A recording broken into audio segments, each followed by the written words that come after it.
ऐतिहासिक कार्यक्रमात मला बोलण्याची संधी मिळेल असं मला वाटलं नव्हतं. नाहीतर मंचावर जी मंडळी बसली आहेत त्यात मी बोलण्याच्या काय बसण्याच्याही पात्र नाही. अटलजी आहेत, 6 वर्ष हिंदुस्थानचे पंतप्रधान होते, भारत सम्राट आहेत. बाळासाहेब आहेत, साऱ्या हिंदूंच्या हृदयाला अशी त्यांनी गवसणी घातली आहे की हिंदू हृदय सम्राट आहेत. जॉर्ज आहेत, कितीही पदं त्यांनी भूषवली असली तरी त्यांच्या मागे एकच शब्द लागतो म्हणजे तो बंद सम्राट आहेत.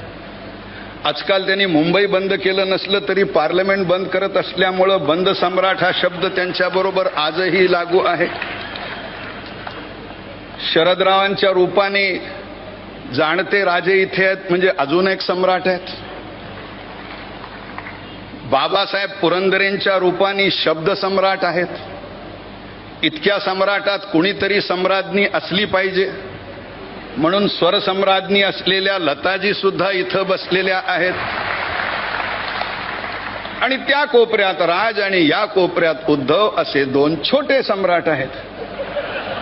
आता एवढ्या डझनभर सम्राटामध्ये कुणीतरी भाट असला पाहिजे म्हणून बहुधा मला इथं बोलावून पहिल्यांदाच भाषणाची संधी दिलेली आहे असं दिसतं. बाळासाहेबांचं हे जे चित्रचरित्र आहे हे या मंचावर बसलेल्या फक्त 3 लोकांनीच पाहिलंय. एक राज, कारण तोच याचा मालक आहे. दुसरे अटलजी आहेत, कारण प्रकाशक आहेत, कारण बा आपण काय प्रकाशित करतो हे आधी पाहिलं पाहिजे म्हणून त्यांनी मागितलं. तिसरा मी आहे, कारण आत्ता राजभवनात मी अटलजीला घ्यायला गेलो त्यावेळी ते पुस्तक तिथं पडलं होतं आणि म्हणून मी ते चोरून पाहिलं. आणि ते पाहिल्यानंतर मी एवढं सांगू शकतो की बाळासाहेबांची भीष्म प्रतिज्ञा होती, मी आत्मचरित्र लिहिणार नाही.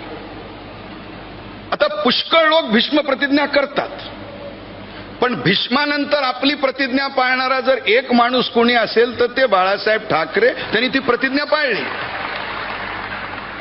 परंतु राज त्यांचाच पुतण्या, त्यांनी त्या प्रतिज्ञेला बगल दिली. महाभारतात अशा पुष्कळ बगला आहेत पण तेवढा वेळ माझ्याजवळ नाही आहे.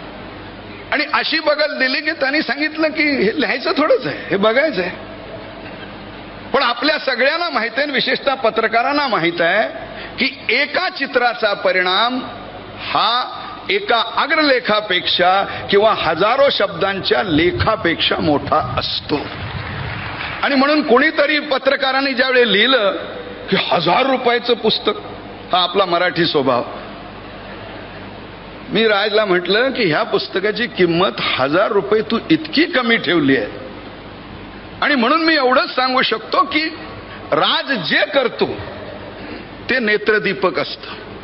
आणि म्हणून सर्वप्रथम मी राज ठाकरेंचे हार्दिक अभिनंदन करतो की बाळासाहेबांचं एक अविस्मरणीय असं चित्रचरित्र त्यांनी तयार केलं.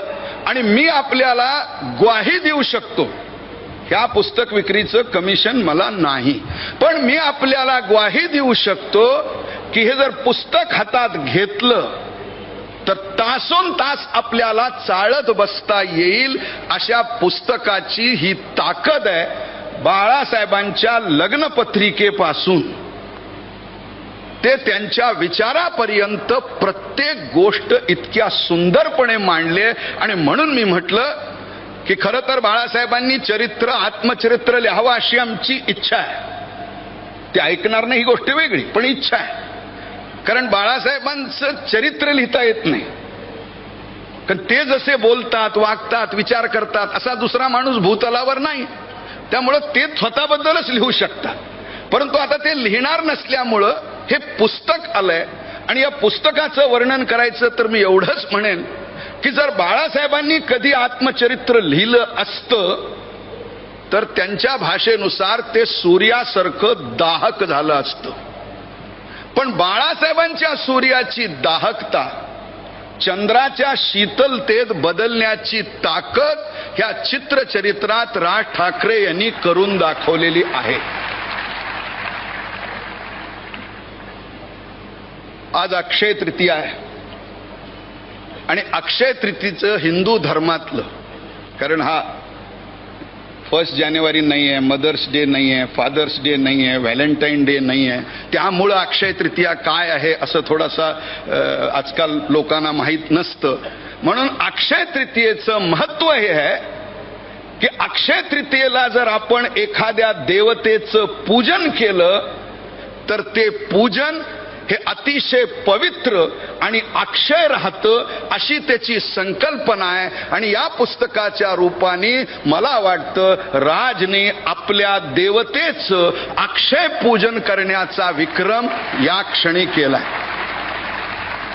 माझ्या भाषणाच्या समारोपात 5 वाक्य. मला बाळासाहेब का आवडतात. पुष्कळ वाक्य आहेत, परंतु त्यातली 5 मी निवडायचा प्रयत्न केलाय. राज इतकं निवडण्याचं माझं कौशल्य नाही. पहिली गोष्ट म्हणजे कदाचित हा असा एकमेव नेता आहे की ज्याच्या ओठात आणि पोटात याच्यात काहीही अंतर नसतं, असा ज्याला पूर्ण पारदर्शी नेता आहे. दुसरा गुण मला आवडतो. हिंदुस्तान सोडा हो आपला, जगाच्या इतिहासात मी असं बोललोच नव्हतो असं खुलासा न करणारा जर एकमात्र नेता असेल तर त्याचं नाव बाळासाहेब ठाकरे आहे. आयुष्यात त्यांनी मी असं बोललोच नव्हतो असं कधी म्हटलंच नाही. कारण ते बोलण्याआधी वा नंतर नाही, बोलतानाच विचार करत असतात आणि त्याच्यानंतर ते त्याची चिंता करत नाहीत. तिसरं मला बाळासाहेबांचं वैशिष्ट्य जे आवडतं, बाळासाहेबांनी जरी 500 वय ओलांडलं असलं, शिवसेना जरी वयस्कर झाली असली तरी शिवाजी पार्कवरच्या बाळासाहेबांच्या सभेचं सरासरी वय कधी 25 वर्षाच्या पलीकडं गेलं नाही, अशी तरुणांना हाक घालणारा दुसरा एवढा नेता नाही.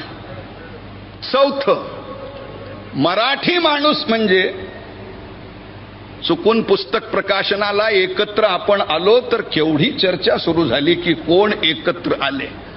याचा अर्थ असा आहे की मराठी माणसं एकत्र येत नाहीत, पण मराठी माणूस एकत्र येऊ शकतो हे शिवसेना स्थापन करून दाखवण्याचा पराक्रम करणारा एकमेव नेता म्हणून मी बाळासाहेब मला आवडतात. आणि अंतिम, हिंदू म्हणजे किराणा दुकान. किराणा दुकानात सगळं मिळतं पण किराणा मिळत नाही. तसं हिंदुत्वात सगळे असतात पण हिंदू नसतो.